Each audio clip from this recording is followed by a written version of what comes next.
Prešli sme viac ako 5500 km. Navštívili sme 4 americké štáty.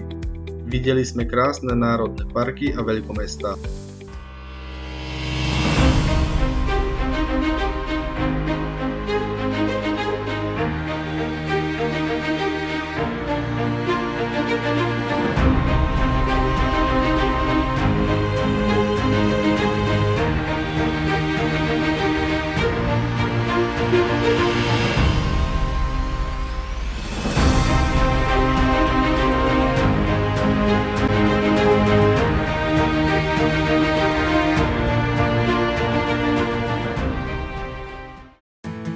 Ahojte priatelia, náš ďalší deň v USA práve začína.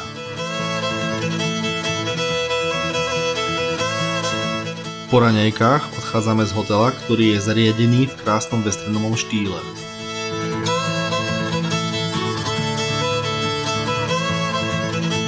V hlavnej budove sa nachádza pekný obchod s rôznymi westernovými suvenírmi.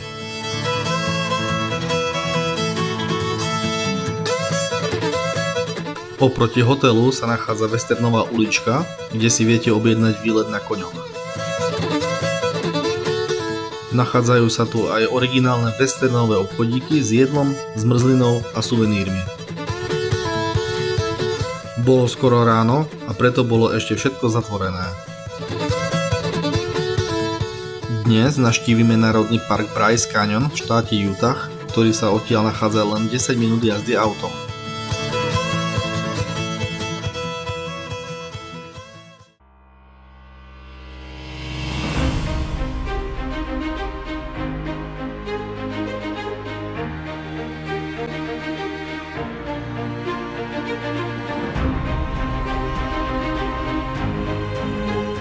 Nachádzame sa na mieste Sunset Point vo výške 2440 metrov nad morom.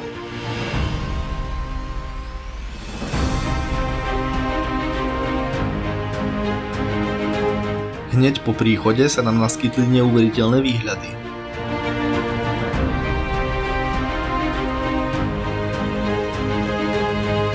Prechádzku začíname na turistickom chodníku Rim Trail.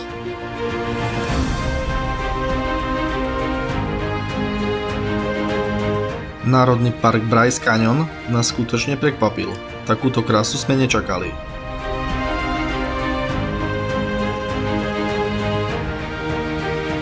Bryce Canyon je charakteristický vďaka unikátnym kamenným stĺpom, ktoré sa nazývajú hoodoos.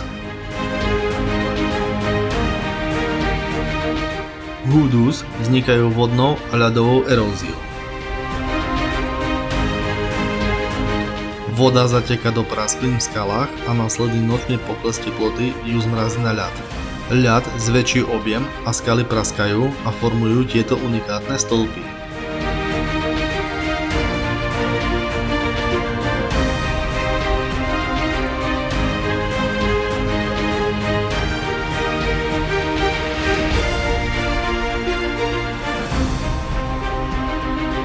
Pôvodní obyvatelia považovali tieto stĺpy hoodoos za ľudí legend, ktorých na kameň premenil kojot.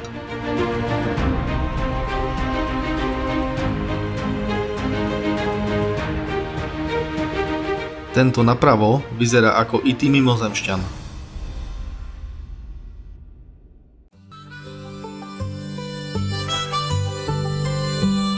Dobrý den, dámy a pánové, nacházíme se na Bryce Canyonu, právě jsme sešli asi 200-250 metrů dolů ze Sunset Point, který byl ve výšce asi 2444 metrů přesně, takže ne asi.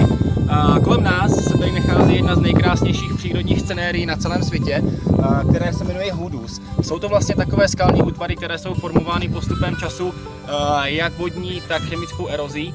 A jak vidíte, tak vytvářejí neskutečné množství takových skalních kdyby pilířů, které jsou unikátní právě tím, respektive Bryce Canyon je unikátní právě tím, že je tu nejvyšší koncentrace těchto skalních útvarů. Je jich tady na tisíce, určitě doporučujeme se sem jednou za život podívat, není to vůbec složité, stačí přijít, dát www.bubo.sk a vybrat si USA Západ. Tak já se na vás těším a pokud budete chtít, tak se tady potkáme a ukážu vám a řeknu vám tomu ještě více.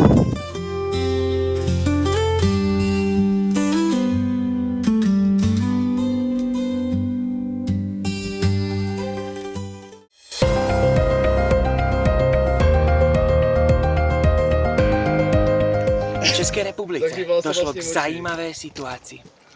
Paní Zdena Kovčová se zasekla v kořeních stromu. Byla v šoku, no a nebyla schopna zakřičet o pomoc. Takže byla celou noc uváznutá pod kořenama přesně takhle.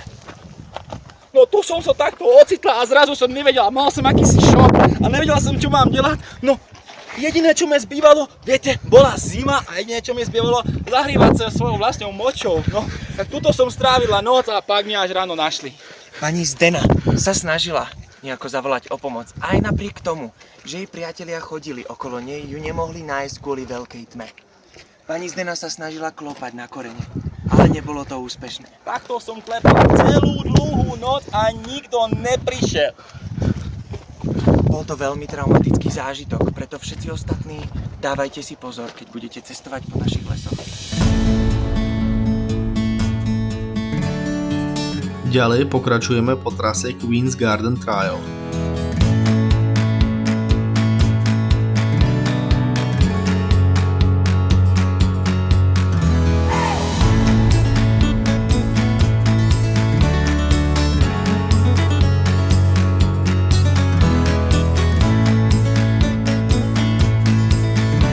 Červená, oranžová, hnedá a biela farba skál vytvára nádherné panoramatické výhľady.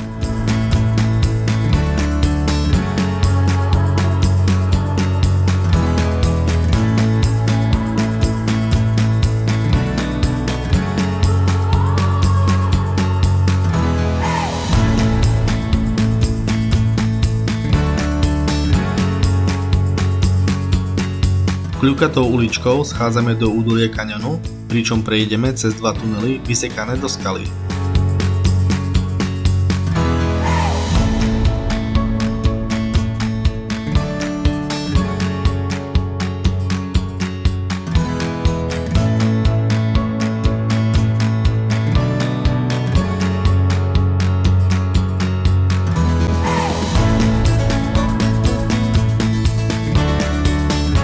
Názov Bryce Canyon trochu metie, pretože sa nejedná o klasický kaňon, ale o sériu amfiteátrov vytesaných do kameňa.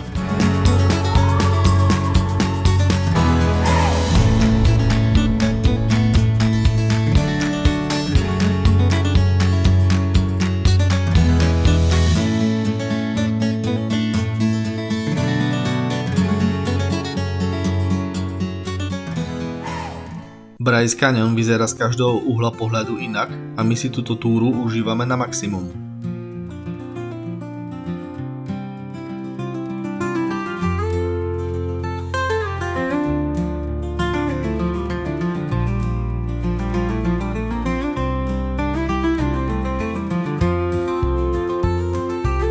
Pre mňa je toto jeden z najkrajších zážitkov, ktoré sme zatiaľ v USA zažili.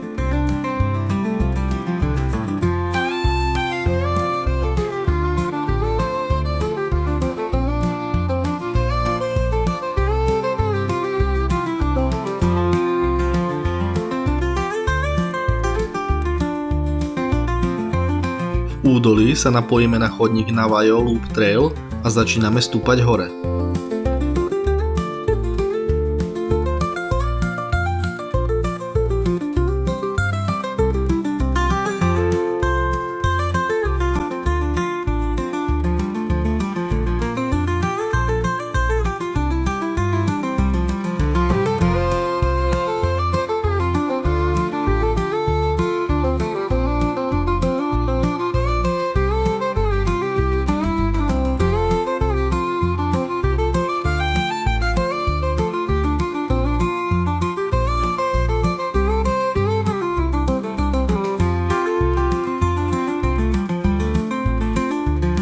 Niektoré stromy sú tu doslova len tak opreté o skaly.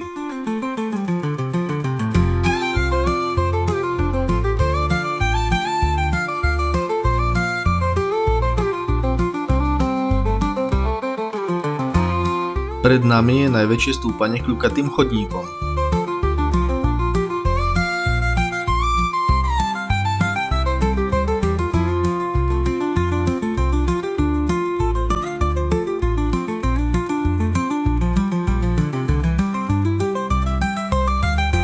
Výstup hore určite stál za to a za odmenu sa nám ukázal nádherný pohľad na Bryce Canyon a skalné útvary Hoodoos.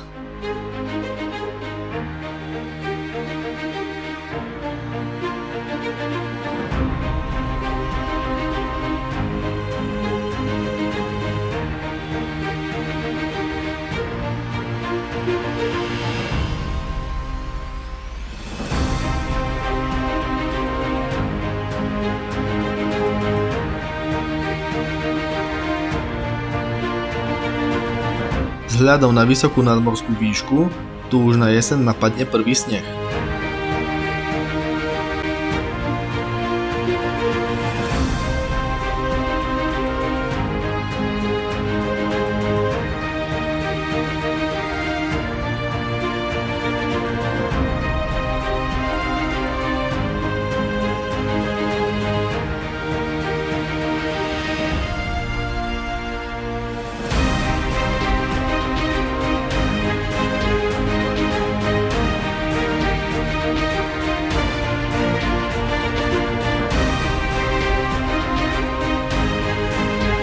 Po chvíli dorazíme na miesto Sunset Point Overlook, kde sa naša prechádzka kanionom končí.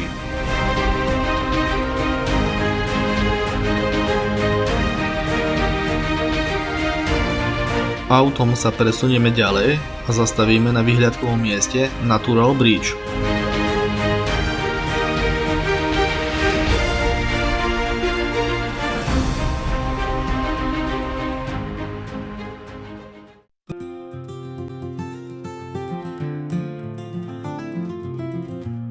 Ideme ďalej.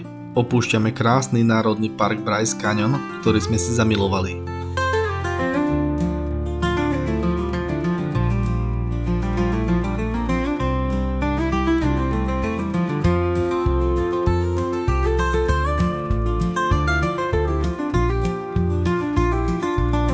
Onedlho prichádzame do mesta Kanab, kde sa zastavíme na obed v mexickej reštaurácii Escobar.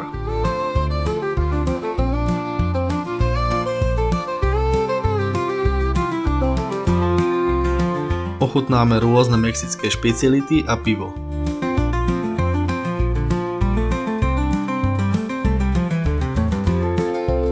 Po obede ideme ďalej. Pokračovanie na budúce. Ahojte.